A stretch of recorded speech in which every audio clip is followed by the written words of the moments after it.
Blessings, good evening.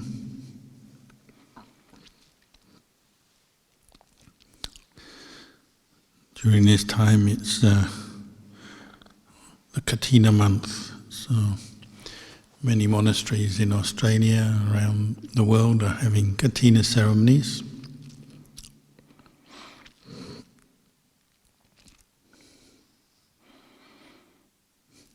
Seems to be a skillful means, an ubaya that the Buddha encouraged to help develop harmony in the Sangha, just to prepare and sew, cut and dye the Kina robe, and to prepare the sort of place, the monastery for the ceremony. Requires all the Sangha to come together and help. And following on from that, the laity. It's a time when the lay people come together to offer cloth, but also support the monastery in different ways. One of the qualities of a Buddhist practitioner that the Buddha encouraged is quality of hospitality.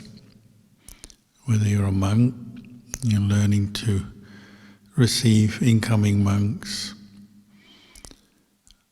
and then also looking after particularly elder monks, the elders of the Sangha, sick monks, but also looking after the lay community who come to the monastery, and for the lay community themselves to learn to look after each other and to provide hospitality. So Kina ceremonies tend to be like that. People come together to prepare the grounds, the buildings, to provide food and drink, convenience for all the visitors during that period. And the Sangha the same. As we know, Luang Por Chah emphasized the practice of acharya vata, looking after the teacher. Acharya is a teacher, but then the duties of a student towards the teacher. The teacher could be any more senior monk. It doesn't necessarily mean someone who's very old, could be, but could be someone just a bit older than you, more senior, been a monk longer. The longer someone is a monk, generally the more they know, the more they've understood about the practice, the more they have to offer, to give back.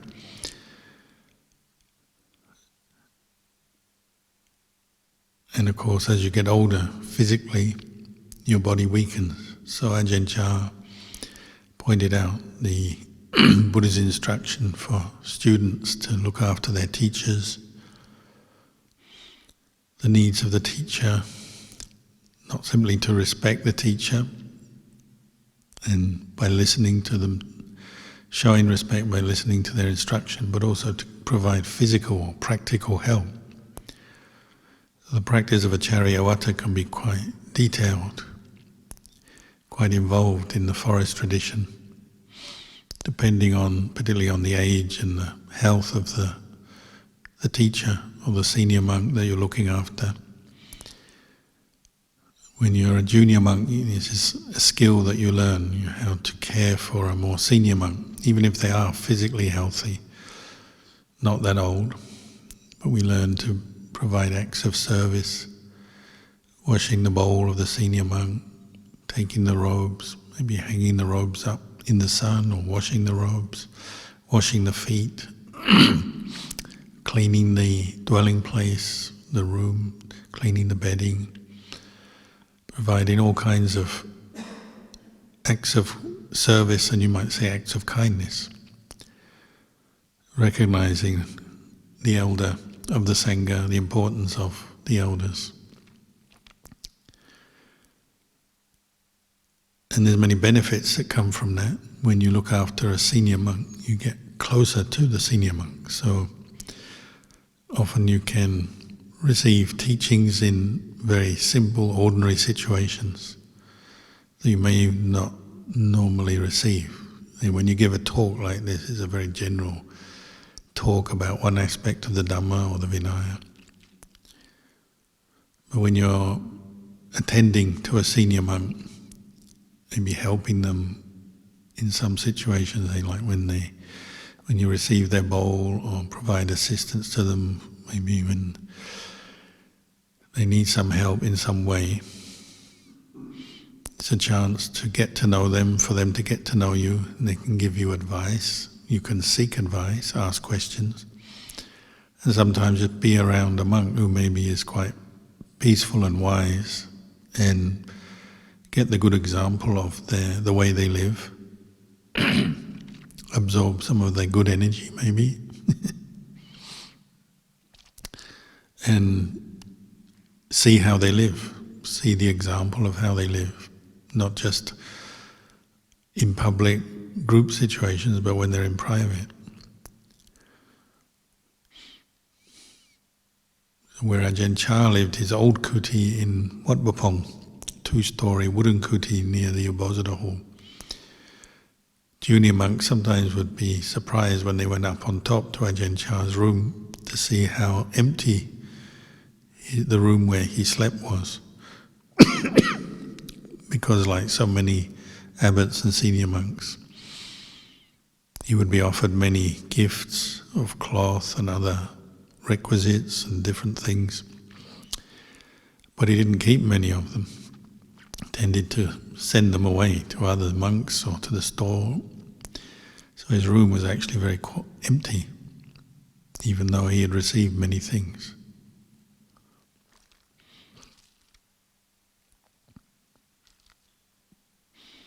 And it's a very common thing for teachers not actually to have much in the way of possessions. They may use things that belong to the Sangha, but personally they may not have that much. So when you attend on a senior monk, then you get to realize that. Maybe they don't have many robes or extra robes other than their 3 main robes. Maybe they don't have many personal items, personal possessions. They may eat quite simply, live quite simply, and so on. You get to see that. We get to see how they live. Like over the years, many senior monks I've attended on, they do things like, there's an ant or a mosquito or a spider in their room, and they carefully remove it from their room. You see how keen they are not to hurt living creatures, even little insects. Or you see how they live, like the monks trained with Ajahn Chah tend to bow when they go into their room. You see them bow a lot.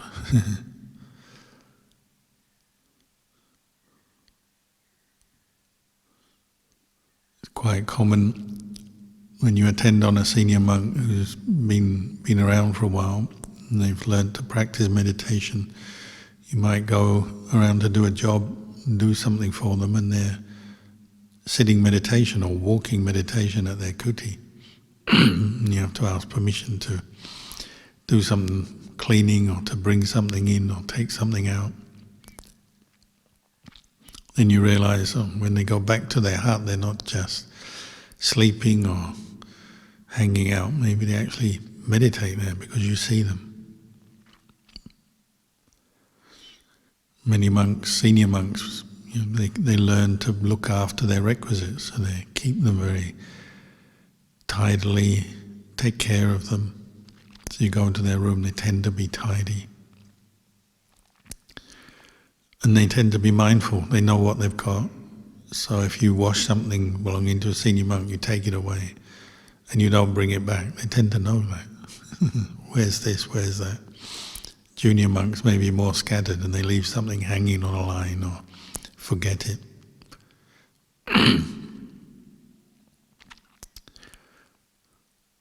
So the practice of Acharya extends to many different things, but it's an opportunity to practice mindfulness directed to another person.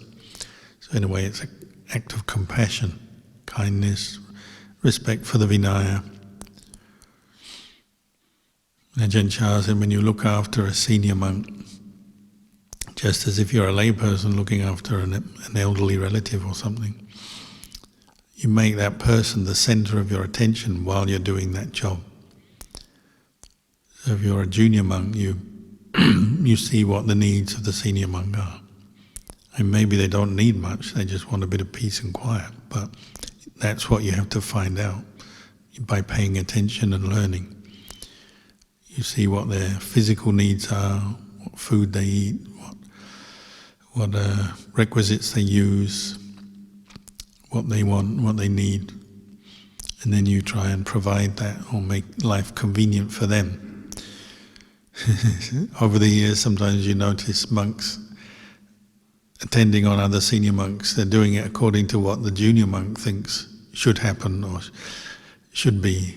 You choose the food that the junior monk thinks is correct, or arrange things in the kuti the way the junior monk thinks they should be arranged, without actually observing what the senior monk needs, wants, or does themselves. And sometimes you get funny results where somebody completely puts everything, rearranges the whole building, thinking they're tidying up, and then the senior monk comes back and, where is everything?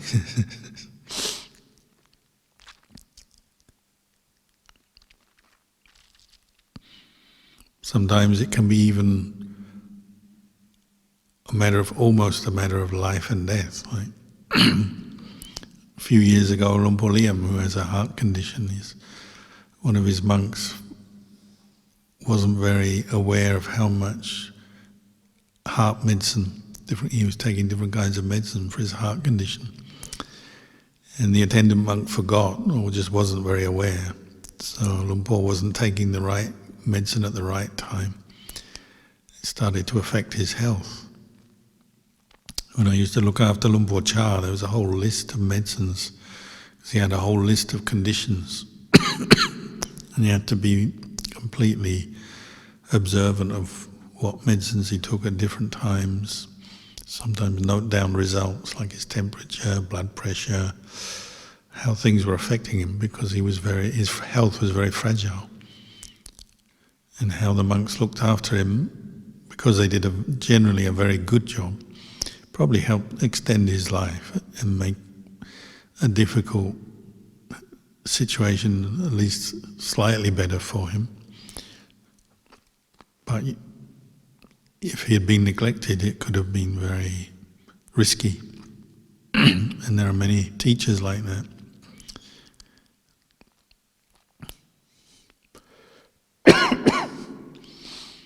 Another service that we provide teachers, we massage them. That's often a good opportunity to hear Dhamma. You massage a teacher. Again, you have to be very careful with the teacher.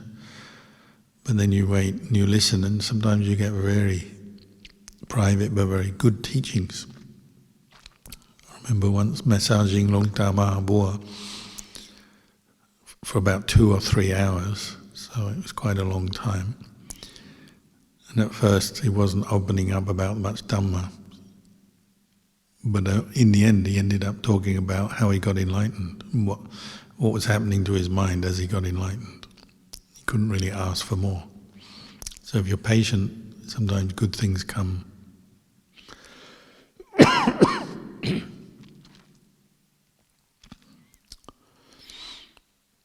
So you could really go on and on talking about attending on senior monks and the value of it for your own practice, the value of it for the community, doing a service to help that senior monk. And it's also out of respect for the Buddha, Dhamma Sangha, the Dhamma Vinaya. Same with the laity. Laity have to learn how to host or look after incoming visitors to the monastery, people who are new, maybe don't know where to go, what to do. Sometimes we have to tell them, help them. visitors who come to help the monastery. You have to make things convenient for them sometimes. There's nothing lost, it's all what we call good karma or merit, helping others. Even if you don't particularly like someone, if you can help them, provide food or drink, or tell them where to go, what to do, that can be a great service. And it's a time when you let go of some of your conceit and your views as you do this.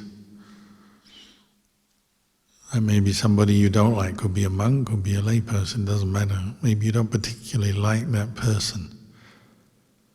But rather than expressing your opinion, I don't like you, or ignoring them, or turning away from them, or whatever, you do the opposite. You teach yourself to do what the Vinaya or the Dhamma requires. So you might help someone you would normally not wish to help. You give them acts of service, show them acts of kindness. Maybe they ask for something and you'd rather just ignore them, but you don't. You help. And at the time, little by little, you're eroding away some of your attachment to your conceit, your views, your opinions. Even Ajahn Chah, amazing as he was as a teacher, as a practitioner, I mean, he had some senior monks didn't particularly like him, partly because he's very strict in his practice of the Vinaya, partly because they were scared of him because he had a very powerful, pure mind. He was wise, compassionate, had commanded a great following of monks and laity. And he also had, people believed he had psychic powers and he knew what other people were thinking. So some senior monks who couldn't meditate as well as him, didn't have as much following as him, might be jealous of him or felt insecure with him. Sometimes they would express that and they'd give him a hard time, criticize him, not be very friendly towards him. Because the Sangha is huge, and so occasionally there'll be one monk who is displaying their moods or their opinions. There was one time, a famous occasion, when a local administrative monk who was known for not really liking Ajahn Chah came to visit the monastery. But Ajahn Chah treated him like every other senior monk, bowed to him beautifully, looked after him, made sure the monks showed respect, did everything that the Vinaya required. Everyone knew that Ajahn Chah knew this monk didn't like him, didn't like what the monastery was, how they practiced. But it didn't matter, everyone did the right thing. And that's the beauty of Dhamma, where you transcend moods, opinions, views. You know, it's a sign of a wise mind, isn't it? You don't just follow your preferences, but you do what's appropriate according to the Dhamma, the Vinaya. It makes it very beautiful.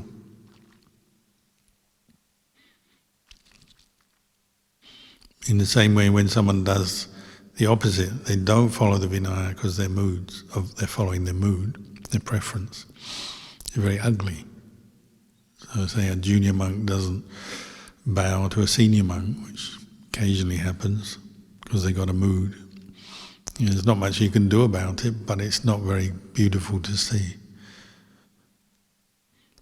You know, same with lay people. Lay people usually in the monastery, they'll be polite to each other, speak properly, even if they don't particularly get on. But when they don't do it, then it becomes ugly, because it's a monastery, it's not out in the world where people tend to express their views and compete and don't always behave so nicely to each other. In a monastery, it's a place where you learn to rise above that and do the right thing. Sometimes with humorous outcomes. So one of the famous ones in Thailand, lay people in the monastery, when they meet another lay person, they often greet each other with the Y. They put their hands in Anjali. As opposed to shaking hands, they put their hands up in Anjali. But if you don't like someone, sometimes what people do is they put 8 fingers up instead of 10 fingers. So it's not quite a full Anjali. They still do the Anjali, but there's a couple of fingers missing. Sort of half-half. If you think about it, that's that little bit of the mind that is not accepting the Vinaya, not accepting the Buddha Dhamma Sangha, not accepting to do the right thing. If you're really practicing following the Buddha, then you have to learn to let go of everything. Even that little bit of aversion, pride, conceit, jealousy, whatever it is, it's all to be let go of. And partly we have to do that in our behavior as much as our words, as much as our thoughts. And what kind of meditation is it that if you can sit and meditate but you're still holding on to a grudge, or you're still wishing someone else harm? I mean, yeah, it means you're not really even beginning to meditate. As the sign says on the trees, if you're still following your moods, you haven't begun to practice. And some of these practices in the Vinaya, both for monks and laity, they're like helping you to let go, at least on the external level. You've got to start somewhere.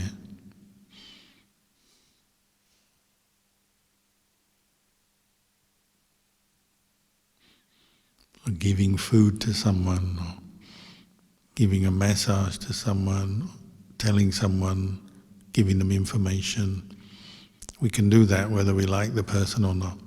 And that way you transcend the world. Maybe even might find a whole lump of mental defilement drops away when you don't follow your mood, you just do the right thing. Someone you don't like, but you treat them just the same as if they were your family, your friend. Can be a moment of enlightenment. Part of your mental conditioning from unwholesome karma drops away at that moment.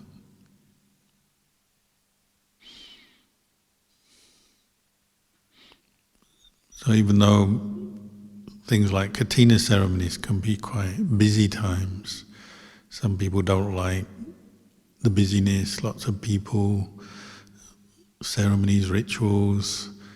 Maybe they don't feel very inspired by it. But if you use it wisely, it's just as good a time as any to practice the Dhamma. The origin of the Kina, what is it? There was 30 monks. No, there weren't 30 monks. 30 laymen in the time of the Buddha. 29 of them married. One of them not. They all went to the forest for a picnic. I guess it would be the nearest you get to a party that you get nowadays. But because one of the 30 friends didn't have a wife, the others clubbed together and they paid for I guess a prostitute, you call it, to go along, give him some company, because he didn't have anyone.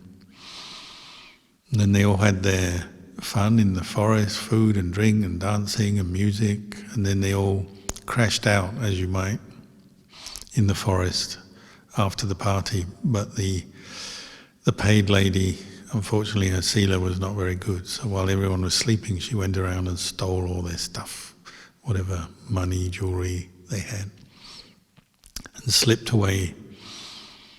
So when they all woke up, all their valuables were gone and they knew who did it. So they went looking for her, came across the Buddha. 30 young men went to the Buddha and said, have you seen this lady? She stole all our stuff. And the Buddha said, oh, you're all looking for something, but you're looking for something outside of yourself. Why don't you look for yourself? Turn it around. Why don't you look at yourself, look for yourself, rather than looking outside? They'd never heard anyone speak like this before. So it took them by surprise and inspired them to listen to the Buddha more. And he taught them about the suffering of life and how to develop more introspection, contemplate the Dhamma. And in the end they all became Arya Pugalas at that time. they didn't become enlightened. They either became Sotapannas, Sakadagamis, or Anagamis. And then they all became monks. In those days, to become a monk was very easy. What they call ehi bhikkhu upasampada. Just the Buddha says, come, become a bhikkhu and practice for the end of suffering. That's all it needed. The Buddha was the sort of guarantor. So they all became monks. The story doesn't say what happened to the wives, 29 wives, whether they were disappointed or whether they became bhikkhunis later, I don't know. I hope they did.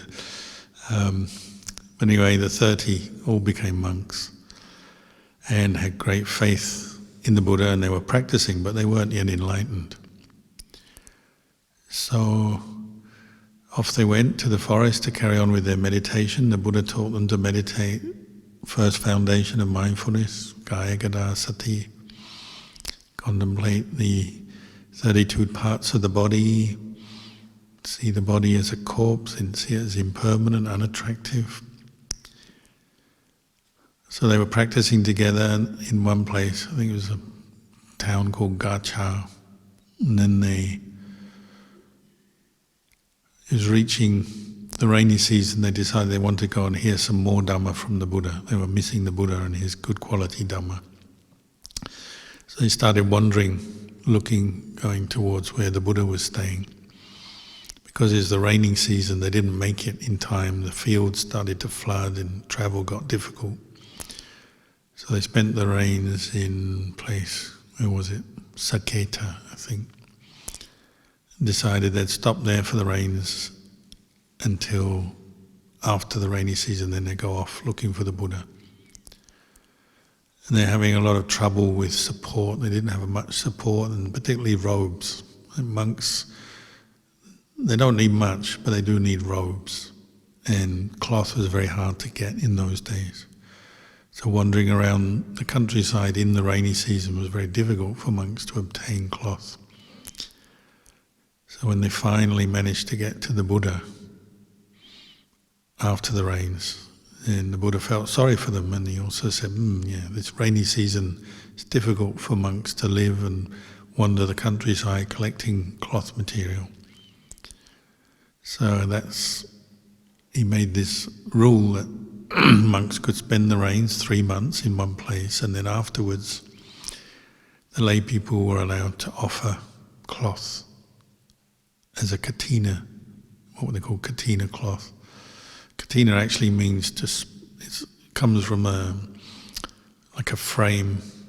In those days the monks would sit around, sew their cloth, their robes by hand, and they'd use a frame to hold the cloth while they're sewing, because they have many bits of cloth to sew together.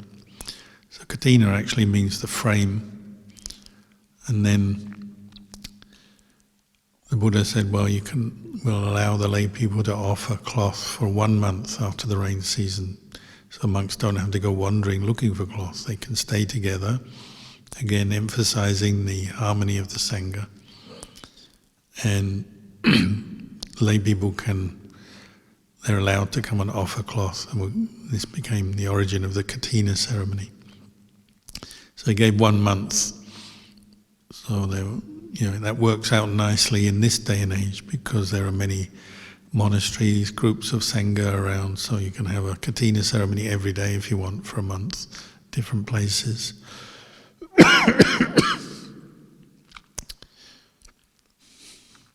But the 30 monks eventually caught up with the Buddha and became enlightened.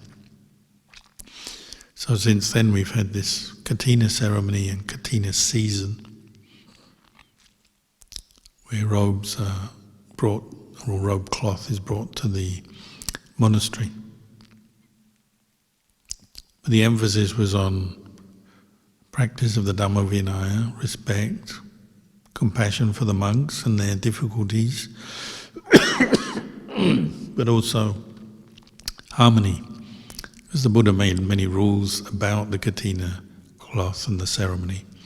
He didn't just say, you can offer cloth to the lay people. He said to the monks, you've got to, if you receive cloth, you've got to do it in a certain way. You receive the cloth, sew it according to the Vinaya rules, cut it, sew it, dye it, then offer to any of the monks. It doesn't have to be the abbot or senior monk. It can be any monk in the Sangha can receive the Kina cloth.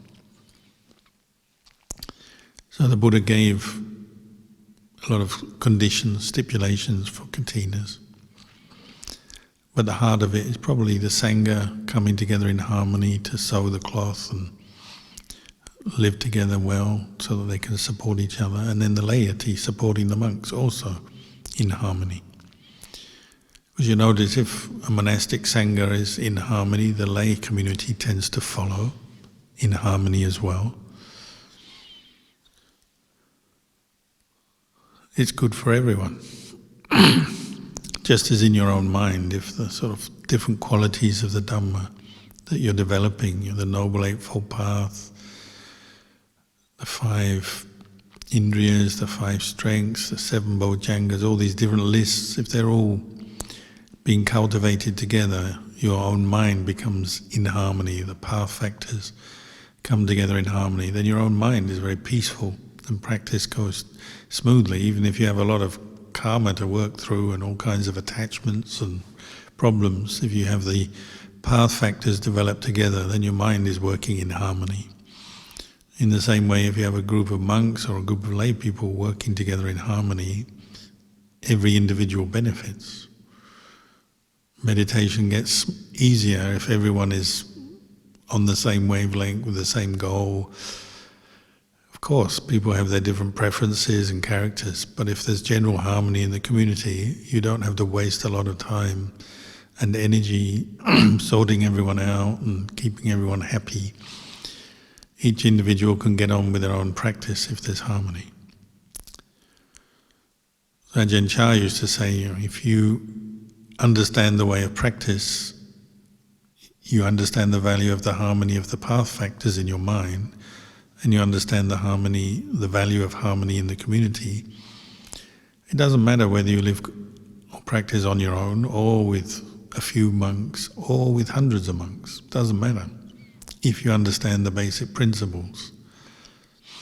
But if you don't understand the basic principles, even just 2 monks won't get on together. As we see, sometimes monks go travelling together, wandering in the forest, and they come back, maybe they go off 2 or 3 or 4 in a group, and they only come back 1 or 2. A bit like in those old Western movies, which are probably totally inaccurate about how things were in the Wild West, but they'd send off the posse and only 1 or 2 would come back. Sometimes monks can be like that. They go off into the forest wandering as a group, fall out and go their separate ways, and only 1 comes back, or 2 come back. They weren't in harmony. In the movie, it's the baddies get the posse, the thieves or the robbers, whoever they were chasing. For the monk, it's the kilesas, ditthi, mana, attachment to views and opinions. I've experienced this. You go wandering with a group of monks, and when it comes time to eat, one monk will say, "Let's walk on another hour and then eat." Another will say, "No, let's eat now." If that happens every day, after a while, they split up. Argue over where to eat, when to eat, where to camp. I was with one group of monks, and we were stuck on it. It became dark as we were walking. We walked many kilometres in one day. Stuck on the side of a mountain, trying to get down to the bottom so we could go arms round in the morning to the village. We didn't make it. We ran out of time, and it was dark. So I tend to be fairly easygoing. So another monk said, "We're going to camp here," and we were right on the edge of the mountain. It was so steep. It was like 45-degree angle, like camping on the roof of this hall. So everyone said, "Okay, it's late, it's dark, let's do it." It was the worst campsite I've ever been in my whole life. It was rocky, very steep, there was no water. It was peaceful and quiet, but that was simply because we were on the side of a mountain and there was no one around.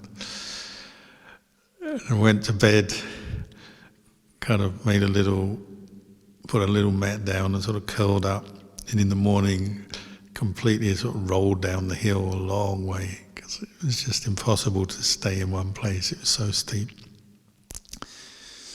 So choosing where to stay can become a cause of disharmony.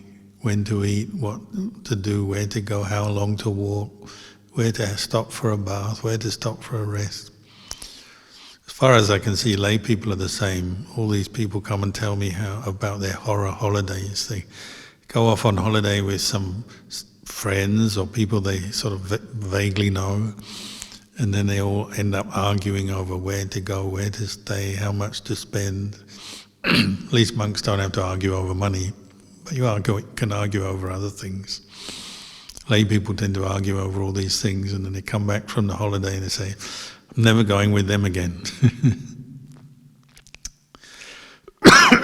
And then you realize how important harmony is.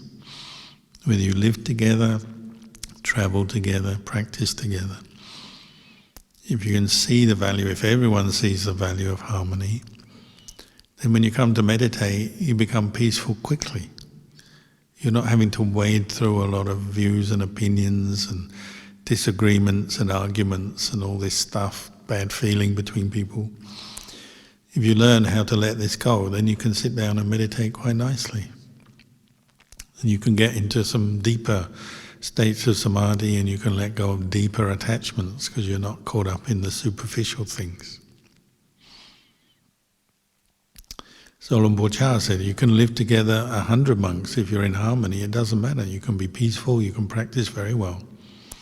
But just 2 monks who don't understand this, they won't be happy. They'll argue and they'll split. So the Katina ceremony is just one of those skillful means, ubayas of the Buddha, to help bring people together, to work together, cooperate, set aside their views and opinions, their preferences. And it can be a cause for deepening your meditation, far from being an obstacle. You can actually learn what you need to learn to improve your meditation practice. And of course, the Katina cloth, offering it can only happen once a year in that 1 month. So the Buddha said it's a very powerful kind of good karma, good merit for the laity to offer. Because you can't just pick and choose when you offer a Katina. It has to be done at a certain time in a certain way. So you make great merit. And for the Sangha to provide that opportunity by living and practicing together well, everyone benefits.